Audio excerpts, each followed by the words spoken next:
সুপ্রিয় দর্শক সবাইকে প্রীতি ও শুভেচ্ছা জানিয়ে শুরু করছি জিবি টেলিভিশনের বিশেষ আয়োজন মানবতার ফেরিওয়ালা। আমি আপনাদের সাথে আছি আব্দুল্লাল মাসুদ। দর্শক, আজ আমাদের স্টুডিওতে অতিথি হিসেবে উপস্থিত আছেন এমন একজন প্রবাসী বাংলাদেশী, আমাদের গোলাপগঞ্জের কৃতি সন্তান মোহাম্মদ জুবায়ের আহমদ। সরাসরি চলে যাই আজকের অতিথির কাছে। জুবায়ের ভাই, আপনাকে স্বাগত জানাচ্ছি আমাদের আজকের এই অনুষ্ঠানে। কেমন আছেন আপনি? আমি ভালো আছি, আপনাদেরকেও স্বাগত। ধন্যবাদ। আমি সংক্ষিপ্ত আকারে আপনার পরিচয়টা যদি একটু বলতেন, আপনার মুখ থেকে আপনার পরিচয়টা আমরা শুনতে চাই। আমার পরিচয়, আমার নাম মোহাম্মদ জুবায়ের আহমদ। আমার বাড়ি গোলাপগঞ্জ থানার রায়গড় গ্রামে, ঢাকা দক্ষিণ ইউনিয়ন। আর আমি 1992 সালে আমেরিকায় পাড়ি জমাই। আমেরিকায় পাড়ি জমানোর পর থেকেই তো প্রবাস জীবন শুরু হয়ে গেছে। এখানে একটু শিক্ষা অর্জন করি, তারপরে আহ, বাস্তবে জীবন মানে আমার পার্সোনাল লাইফে শুরু করে দিই। আমরা যতটুকু জানি জুবায়ের ভাই, আপনি প্রবাসে থেকেও কিন্তু বিভিন্ন সামাজিক ও সাংস্কৃতিক কাজের সাথে সম্পৃক্ত আছেন। আমেরিকায় ব্যস্ত জীবনের পাশাপাশি কি কি সামাজিক ও সাংস্কৃতিক কাজের সঙ্গে জড়িত আছেন, এটা যদি একটু আমাদেরকে বলতেন। আমেরিকার ব্যস্ত জীবন নিয়ে থাকার সাথেও আমি অনেক সামাজিক সংগঠনের সাথে জড়িত আছে। যেমন প্রথমেই বলি যে মানব সেবায় সামাজিক সংগঠন, এটার আমি হইলাম প্রতিষ্ঠাতা সভাপতি। আমি প্রতিষ্ঠাতা করেছি, আর সাথে আমার অনেকেই আছে, এটা তো আর জানেন, একাই তো কোনো কিছু হয় না। তারপরে আমি আছি, বর্তমানে আছি greater Golapganj association of new jersey, যেটা আমাদের স্টেটের নামে সম্পূর্ণ, এটার সিনিয়র ভাইস প্রেসিডেন্ট আছি। তারপরে আমি বর্তমানে আছি Bangladesh American council of new jersey, এটাও আমাদের বাঙালি, এটার সভাপতি আমি। তারপরে আরেকটা বিশেষ হচ্ছে যে বর্তমানে এই গত নভেম্বরে আমি আমার টাউনের, আমার যে গোলাপগঞ্জের মতো একটা টাউনে বোর্ড অফ এডুকেশনে ইলেক্টেড, বা মানুষের ভোট দিয়ে তো elected commissioner, board of education commissioner নিযুক্ত হয়েছে। আপনারা এই সংগঠনের মাধ্যমে প্রবাসে এবং বাংলাদেশে কি কি কাজ করে থাকেন? আহ, বিশেষ করে প্রবাসে সব ফ্যামিলি গেট টুগেদার বিশেষ করে করি। যে আমাদের গোলাপগঞ্জের মানুষ অনেকে আমাদের পরিচিত না, এই সংগঠনের মাধ্যমে আমরা সবাইকে একত্রিত করার চেষ্টা করি। তারপরে দেশে যে দুর্যোগগুলো আছে, বন্যা আছে, এই কোভিড গেল, এইসব দুর্যোগে আমরা মানুষের পাশে দাঁড়ানোর চেষ্টা করি। বুঝতে পেরেছি। আরেকটা বিষয় আপনার কাছে আমি জানতে চাইবো যে আমেরিকার মতো জায়গায় প্রথম শহীদ মিনার নির্মাণে আপনার ভূমিকা ছিল বলে আমরা জানতে পেরেছি। এইটা সম্পর্কে যদি কিছু বলতেন, এই উদ্যোগটা নিয়েছেন কিভাবে, বা এই পরিকল্পনাটা কিভাবে আপনার মাথায় আসলো? উম, এটা একটা লম্বা ঘটনা, বা আমি সংক্ষেপে বলে দিব। আমি যখন আমেরিকা গেছি, যাওয়ার পরে আমি দেখছি যে অনেক বাঙালি রাজনৈতিক দলগুলো আছে, তারা 21শে ফেব্রুয়ারি উদযাপন করে। যেমন 21শে ফেব্রুয়ারি আজকে, তারা আজকে না করে শনি রোববার যে উইকেন্ড আছে, মানে ওই উইকেন্ডে করে, আর ভিতরে ইনসাইড করে, বাইরে না। তখন আমার মাথায় ঢুকছে, আমি ঢুকার পরে 2001 সালে সর্বপ্রথম আমি সিটির পারমিশন নিয়ে আমি আউটসাইড করছি, পার্কের মধ্যে শহীদ মিনার বানিয়ে আমরা মানে লাকড়ি দিয়ে বানাইয়া আমরা শহীদ মিনার উদযাপন করছি, শহীদ দিবস উদযাপন করছি। সেই থেকে আমার মাথায় ঢুকছে যে কেমনে এইটা আমি পার্মানেন্ট ভাবে করতে পারি। তখন আমি এই সিটির যে কালচারাল ডিপার্টমেন্ট আছে, আপনাদের সাংস্কৃতিক ডিপার্টমেন্ট আছে, আমি ওই একজন ডিপার্টমেন্টের হেড যে আছে, তার সাথে আলাপ করে আমাকে ওটা আমাদের বুদ্ধি দিছে, আইডিয়া দিছে কিভাবে করা যায়। তখন আমিও তার আইডিয়া মতো কাজ চালিয়ে গেছি। ইনশাল্লাহ আমি সাকসেসও হয়েছি, সাফল্য হয়েছি। এই 2007-এ আমাদের সিটির মেয়র আমাকে পারমিশনটা দিয়ে দিছে, কিন্তু বাস্তবায়ন করতে করতে আমরা 2015-তে বাস্তবিক মূল স্ট্রাকচারটা আপনারা তৈরি করেছেন। 2015-তে আমরা করেছি এটা। আরেকটা বিষয় হচ্ছে, প্রবাসী থেকেও দেশের মানুষের জন্য কাজ করার অনুপ্রেরণাটা, এটা কোথা থেকে আপনি পেয়েছেন? ভাই আমি তো যদিও 17 বছর বয়সে গেছি, বা এখন তো আর মিডিয়া যুগ, মিডিয়াতে দেখি যে অনেক মানুষ অসহায় আছে, প্রতিবন্ধী আছে, মানুষের হেল্প। তখন মনে থেকে একটা মানে আমিও যদি এই পর্যায়ে থাকতাম, তাহলে আমিও তো তাদের মতো একটু এভাবে করতাম, মানুষের কাছে আকুতি মিনতি করতাম, মানুষের কাছে সাহায্য চাইতাম। এই অনুপ্রেরণা নিয়ে মানুষের কাছে একটু পাশে দাঁড়ানোর চেষ্টা করি। একা সম্ভব না, তবে সংগঠন নিয়েই আমি পাশে দাঁড়াতে চেষ্টা করি। আরেকটি বিষয় আপনার কাছ থেকে জানতে চাইবো যে, এবার যে বাংলাদেশের সফরে এসেছেন আপনি, এই সফরের মূল উদ্দেশ্যটা কি, বা কি করার জন্য দেশে এসেছেন, এটা যদি একটু বলতেন। এই সফরের মূল উদ্দেশ্য হচ্ছে আমার মানে সিলেটি ভাষায় এখন যে বউ বাচ্চারে নিয়ে একটু সময় দেওয়ার নাকি। আর আমার কাজের জায়গা থেকে আমি 5 সপ্তাহ ভ্যাকেশন পাইছি, তো 3 সপ্তাহ ভ্যাকেশন ছুটিটা আমি বউ বাচ্চা নিয়ে দেশে কাটাই। আর দেশে আসার উদ্দেশ্য হলো যে কিছু সাংগঠনিক কাজ, মানুষের সাংগঠনিক কিছু কাজ কর্ম আর কি।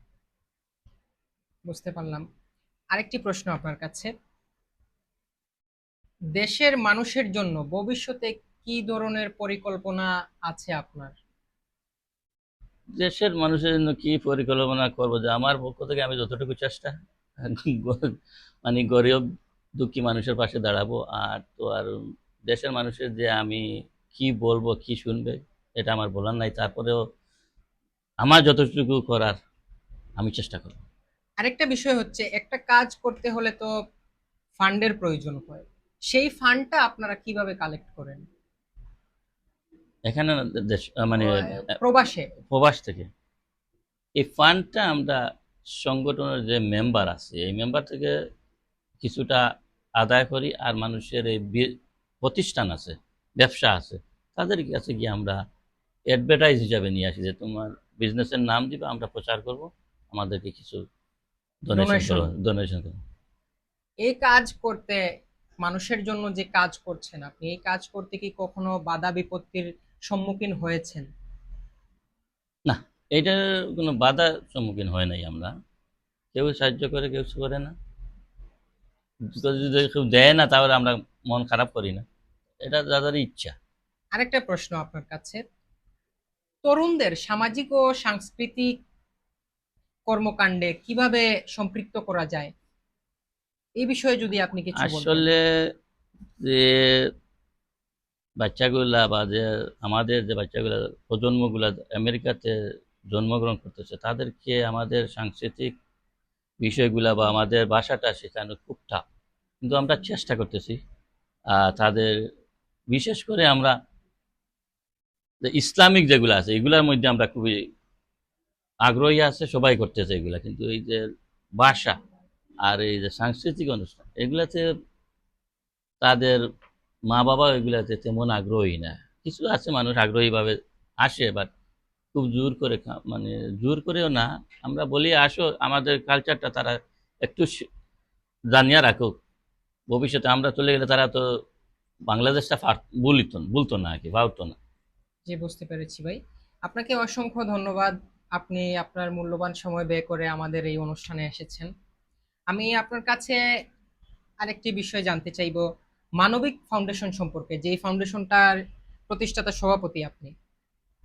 সমাজসেবায় মানবিক ফাউন্ডেশনের শুরুটা কিভাবে হয়েছিল, এবং এর মূল ভাবনাটি কি ছিল মানুষদের জন্য? এইটা আমরা শুরু করছি মানে 2021 থেকে। আমি 2021-এ দেশে আসছি, আসার পরে জানলাম প্যান্ডামিকের সময় কোভিড অনেক 19 ছিল মানুষের, তখন। অনেক মানুষ মানে অসহায়। তখন আমি আমার নিজস্ব ফান্ড থেকে, নিজস্ব পক্ষ থেকে আমি প্রায় 500টা যে গুডি ব্যাগ বলে যেটাতে চাল ডাল আলু পেঁয়াজ ওগুলো মিলে আমি 500টা আমার পক্ষ থেকে গিয়ে শুরু করছি, ডিস্ট্রিবিউট করেছিলেন। ডিস্ট্রিবিউট করেছি তখন 500 থেকে ব্যাগ তখন থেকে এই মানবিক মানবিক। তখন কাজের যাত্রা এই আপনার যে এই। আমার সুহেনা আছে না, হ্যাঁ না, ও বললো যে একটা নাম দিয়ে, সংগঠন দিয়ে আমরা কাজটা শুরু করি। আমি বললাম, ঠিক আছে একটা নাম দেও, দিয়ে আমরা এই কাজটা শুরু করি। তখন থেকে এই মানবিক মানে তখন ফাউন্ডেশনের থেকেই যাত্রা এই শুরু। আমাদের মানবিক কাজগুলা শুরু। বুঝতে পেরেছি। শুধু এই যে প্যান্ডামিক না, যে গত যে বন্যা দুর্গত মানুষদের আমি সংগঠনের মাধ্যমে দিছি, আমার পক্ষ থেকেও দিছি। সুনামগঞ্জ বিশ্বনাথে একজন মহিলার আমরা পুরা টিনগুলা দিয়ে দিছি, যে একটা বাড়ি বানাইতে যতটুকু টিন লাগে আর কি, আমরা সব দিছি। আমার আরেকটি বিষয় আমি আপনার কাছ থেকে জানতে চাইবো যে প্রবাসে যারা যায় তারা তো অনেকেই আছে যারা নিজের জন্য ভাবে, নিজের ফ্যামিলির জন্য ভাবে। তো আপনি দেখছি তার ব্যতিক্রম, প্রবাসে থেকেও নারী টানে দেশের জন্য, আপনার এলাকার জন্য, পুরা সিলেট বিভাগের জন্য আপনি চিন্তা ভাবনা করছেন। তো এই চিন্তা ভাবনা করার পিছনের কারণটা কি?